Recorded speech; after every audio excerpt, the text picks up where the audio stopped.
আপনারা হয়তো অনেক প্রেম কাহিনীর কথা শুনেছেন। এবার শুনুন মামা ভাগ্নির আজব প্রেমের গজব কাহিনী। প্রেমের জালে হাবুডুবু খেয়ে মামার সাথে পালালেন ভাগ্নি। অবিশ্বাস্য হলেও এমনটাই সত্যি। এমনই ন্যাক্কারজনক ঘটনাটি সংঘটিত হয়েছে কাছাড়ের সেউতিতে। প্রেমের টানে মামার হাত ধরে পালালেন বিবাহিত ভাগ্নি।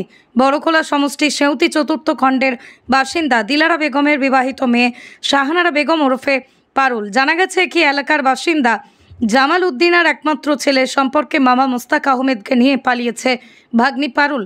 আর এই ঘটনা নিয়ে এলাকায় তীব্র প্রতিক্রিয়া দেখা দিয়েছে। এদিকে নিজের ছেলের এমন কুকর্মে লিপ্ত হয় মোস্তাকের পিতা ও মাতা সংবাদ মাধ্যমকে ডেকে নিজের পুত্রকে ত্যায্য ঘোষণা করেন। তারা বলেন এমন পুত্রকে আর পুত্র বলা যাবে না, তাই ত্যায্য পুত্র করার সিদ্ধান্তে তাদের। এমনকি প্রশাসনের কাছে জঘন্য ঘটনার জন্য কঠোর আইনি ব্যবস্থা গ্রহণের দাবি জানান তিনি।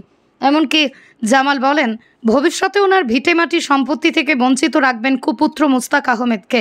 তারা এও জানান ওনার ছেলে মোস্তাক আহমেদ ও শাহানারা বেগম পারুলের অবৈধ প্রেম সম্পর্কে জানা ছিল পারুলের মা দিলারা বেগমের। তার ছেলের এমন কুকাণ্ডে লজ্জিত তারা। মামা ভাগ্নির প্রেম কাহিনী লাইলা মজনুকেও হার মানাবে। আমার ছেলে কুহার্ম হচ্ছে বাঘ নিয়ে মামারে লিয়ে গেছে গিয়া।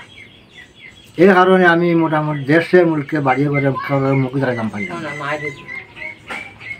এই মায় বাইনটা লাগাইয়া আমার ছেলেটারে খালকি ইশারা দি নিছে। ফুড়ির মায় আমার ছেলেটারে খালি ইশারা দি যার থেকে নিছে নিয়া তার ফুড়ি মামার লোকে দিলাইছে। তার বোন তার ভাই সম্পর্ক লাগে আমার ফুয়া, কিন্তু আমার ফুয়াটা তার ফুড়ি লোক লাই দিলাইছে।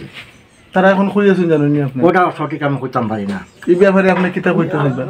আমি এই ব্যাপারে কিচ্ছু জানি না। খালি কালকে তারাকে মানে সরকারও গিয়া তেজ্যপত্র করতাম থানে জিন্দিগি টানে আমার ফুয়া বলিয়া আমি প্রমাণ করতাম না।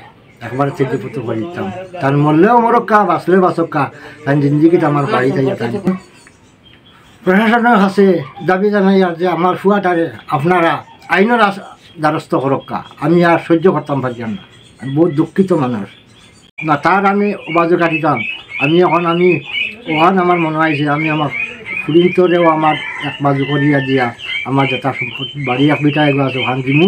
আর আমি আমি একবার ত্যাগপত্র করিয়া আমি তার কোন দিকে আমি টানে আমার ফুয়া বলে প্রমাণ করতাম না। আমি আইনের রাস্তা দিয়া বিরাট কেউর মুখ দেখাইতাম পারি না বাড়ি করে থাকলাম।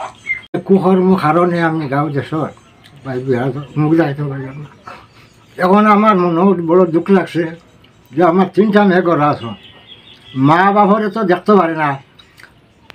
এই কুহামের কারণে এখন আমি আইনের দ্বারস্থ, আমি আইন গিয়া আমি খালকে যাই না বসে যাই আমি আমার ভুয়া আমি তেজপুত্র করতাম ও সরকার হলা করে দিব। আমি যে আমার ফুয়া বলিয়া আমি কোনোদিন আমি এটা প্রমাণ দিতাম না। আমি ও হিসাবে আমি যাইমু আইনে যেটা হয় আমি ওটা করি আমার ফুয়া মানে একবার তেজপুত্র করে দিতাম।